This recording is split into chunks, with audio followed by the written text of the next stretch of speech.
Good evening, folks. It's Diamond with the Oppenheimer Ranch Project and Magnetic Reversal News, bringing you a grand solar minimum update Friday, July 12th at midnight, 2019. Tropical Storm Barry, soon to be Hurricane Barry, 50% chance of it turning into a hurricane before landfall sometime at midnight, Friday night, Saturday morning. We're going to quickly run through the European model here so you can just get a synopsis of what these models are showing. Exactly what we predicted last night. Landfall about 80 miles west of New Orleans. And that is not going to be the brunt of the problem. If we can just back this up until to the landfall moment here. For 6, 12, maybe even 18 hours, there will be driving winds up into New Orleans. So we're talking 2 tidal sequences where high tides will be breaching those levees. Not only that, upwards of 20 plus inches of rain are now predicted, increases of 5 to 7 inches from yesterday's totals, and it's not looking good. We'll be wading through all of the details as they come in and as the update progresses. It's mid-July and Colorado still has snow on the ground. This hasn't happened since 2011. And before that, 1997. Can you believe it? Well, they can on the mainstream because they have no idea what they're talking about. They don't even look at the data. They don't watch the channel. They don't know the facts. Paleoclimatologists know how to predict weather because weather is cyclic. And weather falls on these critical flexure points. We have repeating patterns. So we have snow lasting into mid-July at the bottom of cycle 24. The last time that happened was in 2011 at the bottom of cycle 23. And prior to that, the bottom of cycle 22 in 1997. You've just learned something. And has nothing to do with CO2 or you. It has everything to do with the sun. And it's mid-July and Colorado still has snow on the ground. Yes, it's the sun. Keep calm. It's sun time.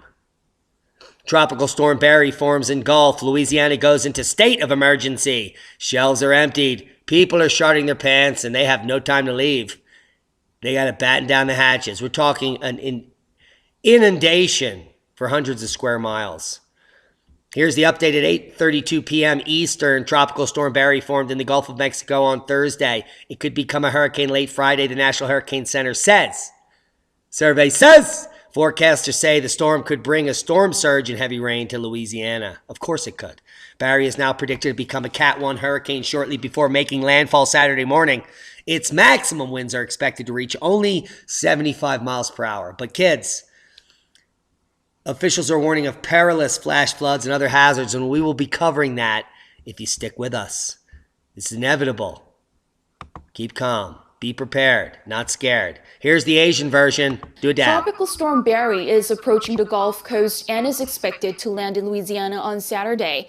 Barry will be the first tropical storm to hit the U.S. this year, according to the National Weather Service. States of emergency have been declared in New Orleans, St. Bernard, and St. Charles, with mandatory evacuation for Jefferson Parish and Plaquemines Parish. These regions will likely see heavy rainfall, causing flash flooding, river flooding, and storm surges throughout the weekend. Tropical Storm Barry is approaching the Gulf Coast and is expected to land in Louisiana on Saturday. I think it's a robot. No, we want to block that. We will not allow any of this. Here's a list of evacuation orders ahead of Barry. Jefferson Parish. A mandatory evacuation has been ordered for parts of Jefferson Parish due to the latest information from the National Weather Service regarding Tropical Storm Barry, soon to be Hurricane Barry. The parish president, Mike Yenny, and Ricky Templet jointly called for a mandatory evacuation of Jean Lafitte, Lower Lafitte, Barataria, and Crown Point beginning 2 p.m. Thursday. I don't even know what that says. Pacaminis. Due to potential impact of tropical storm, you got to get out of Dodge. Grand Isle, La Fourche Parish, St. Charles. And there's some shelter information. You'll have links to all this below. Just check out the links below where it says, here's a list of evacuation orders ahead of Barry. Rising waters pose the deadliest threat in major storms, and New Orleans is already flooded. To add insult to injury, this fat guy has got a farmer's tan. Is that a landline? Holy macaroni.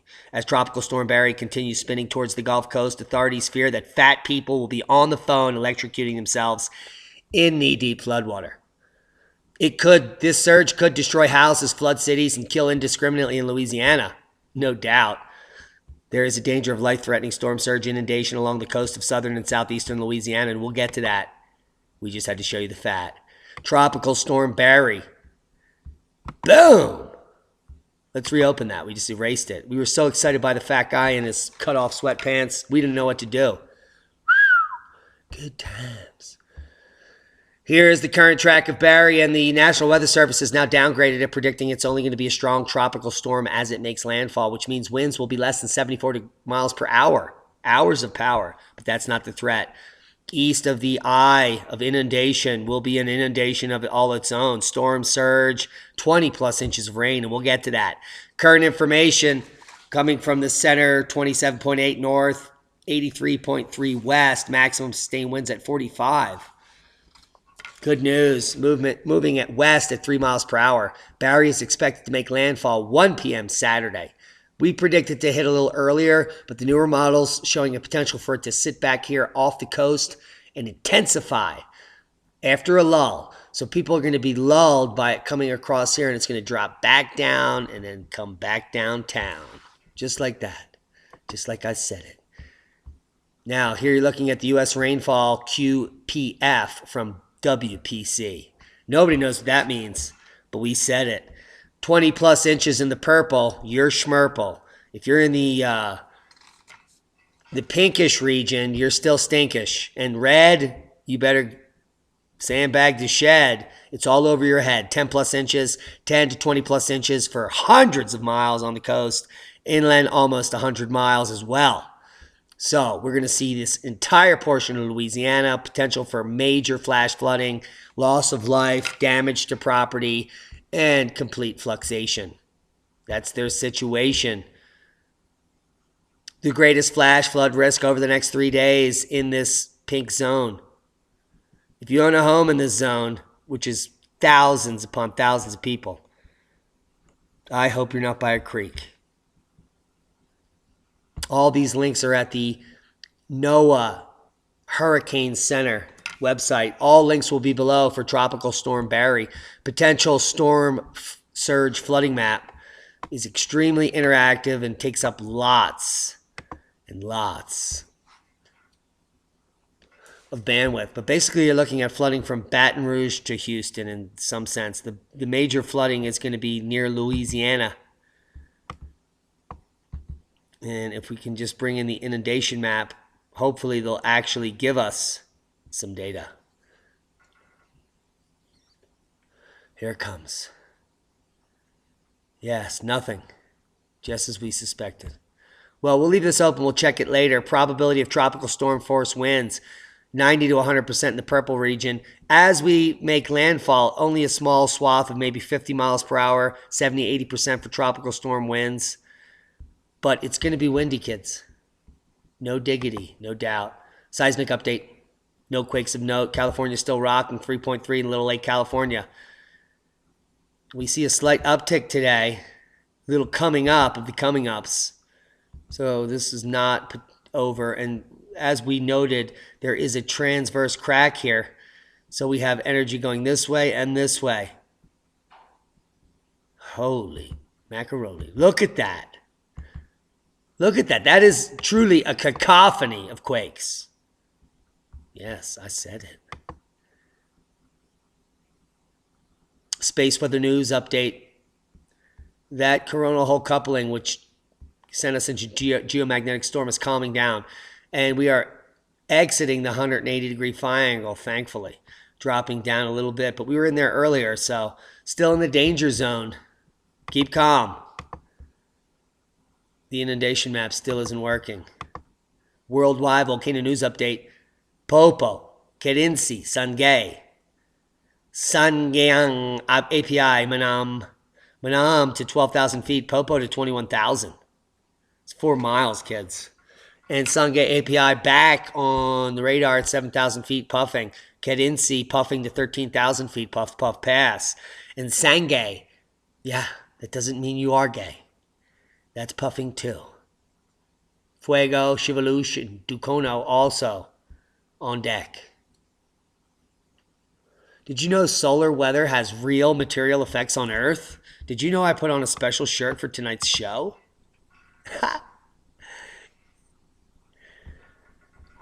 Well, you do now, because there I am. Solar flares and other phenomena can have a surprising effect on Earth. Yeah, they can light up power stations, the grid, the power lines outside, and just run back and forth. Almost like Back to the Future or something. On September 1st, 1859, solar astronomer Richard Carrington witnessed sunspots that suddenly and briefly flashed brightly before they disappeared. And that is what we call the Carrington event. Just before dawn the next day, auroras erupted over most of Earth, reaching as far south as the Caribbean, where some in Cuba actually read the newspaper at night by the auroral glow. Yeah. The southern lights were seen far north as Chile, and the event produced not only a visible light show in the areas where they do not typically appear, but it also lit people on fire and destroyed all the infrastructure that was electronic. And this is not a unique or rare event. This is, in fact, what we've been warning about, and is coming soon to a telegraph near you.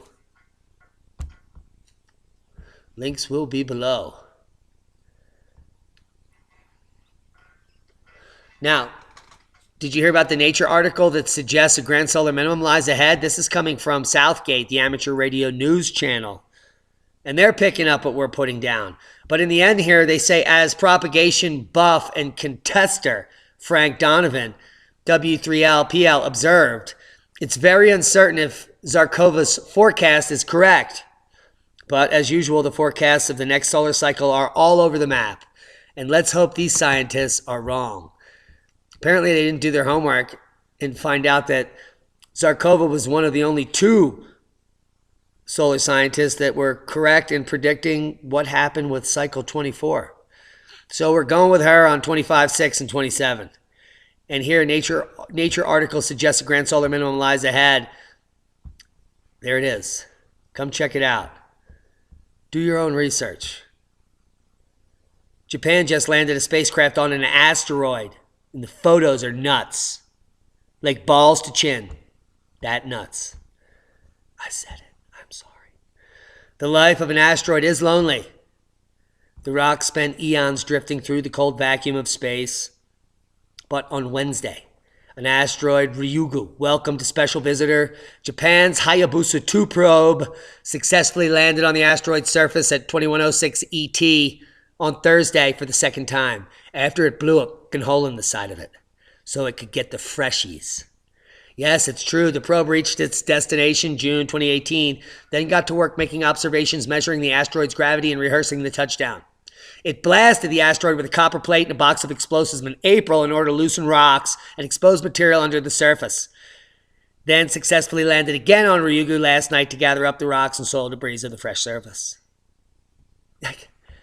So much more advanced than the U.S. U.S. authorities seized 20 tons of cocaine from a ship owned by J.P. Morgan. Well, if you thought that was news, then you just got here. You know what I'm saying? I mean, come on. Come on. Do you know how much cocaine you can fit on that ship, for God's sakes? It's all about the Benjamins, folks. Now, if you want to know all about the science, the complex history of Earth's magnetic reversals is revealed in this paper. University of California, Santa Cruz. Tom Garlinghouse, which makes me hungry. Throughout Earth's long geologic history, the magnetic pole has not remained stable, in case you were wondering. Many of you subscribe to our channel, Magnetic Reversal News, and if you don't, well, you're missing out. Because tomorrow night, we're going to be putting up an update on the Blake magnetic excursion, which I'll cover in just a moment. If you do not know what a moment is, that means a few seconds, so bear with us. Oh my goodness. Is that from San Juan Strains, Diamond? Who knows? Now, records indicate over the last 160 million years, the magnetic pole has reversed its polarity several hundred times. Called the geomagnetic field reversal, this has resulted in the poles swapping positions where north becomes south and south becomes north and so on and so forth as they switch. Almost like flipping a coin. UC Santa Cruz geology professor Robert Coe will be presenting his paper and already did at the AGU. And what he shows is some amazing information, which we've been sharing with you daily. In fact, back in the Miocene, over 15 million years ago, there was a volcano, Steens Mountain in southeast Oregon, where a series of overlapping Miocene-age basaltic lava flows recorded a complex history of several thousand years of Earth's geomagnetic history. And it revealed some significant things that I want to share with you. In fact, the polarity of Earth was moving at such an extraordinarily rapid pace between 3 to 8. Holy shit, how do you do that? 3 to 8 degrees per day. That means like in 5 days it's 40 degrees. And we're not talking temperature. We're talking in a circle of 360 degrees of circumference. You know, pi r squared. Oh, shut up! Get in your hole! Man, I thought he would shut the... Unfortunately, magnetic reversals can be far more complex than Al Gore could ever imagine. And even the best, most detailed paleomagnetic record on hand has shown. But tomorrow, we're going to reveal some incredible details from a speleothem. Now, I spoke to Friedrich Heller on ResearchGate, and because we are scientists both listed there, I requested the full text, and he was happy to give it to me. In fact, he thanked me for the work I'm doing. And so we are now going to be shared with the entire paper of the Blake geomagnetic excursion recorded in radiometrically dated speleothem, which is good for the layman, even if they haven't been laid, because they get pictures and graphs, and it's really easy to understand what this big boner is telling us. That in 700 millimeters from the base of this proboscis, which is quite erect in this graphic, things got jiggy in the middle. And what I mean is that Will Smith has nothing to do with this paper. But magnetic excursions do. And in this paper, we're going to break it down tomorrow night on the channel, Magnetic Reversal News, the news you need to know so that you know what all these crazy arrows mean. Because it's blowing my mind right now. But the magnetic pole went... Can you imagine what that would do to the aisles in Walmart? Hey, CF Jingara, the only guy in Australia doing Grand Solar Minimum updates. 82 subscribers. That's pathetic. If there isn't 1,000 subscribers by tomorrow, then you don't even listen to the channel. Or you don't live in Australia. Either way, I don't give a... So, CF Jingara. Preparing, planning, permaculture, practicality. Proper prior planning prevents piss poor performance. And that's a lot of alliteration. Google it. Or whatever search engine you use. Ecosia, plant a tree for Christ's sake. Subscribe to CF Jingara and watch his... Just don't subscribe like a lazy prick and go eat some ice cream. Subscribe and watch the shows. Did you know that the possible rare snow aligning with solar cycle minimums he covers? He researched this little tippy touch here that's getting snow this year. And the last time it got snow was 1901. Well, actually 1976. But also in 1901. And guess when that was?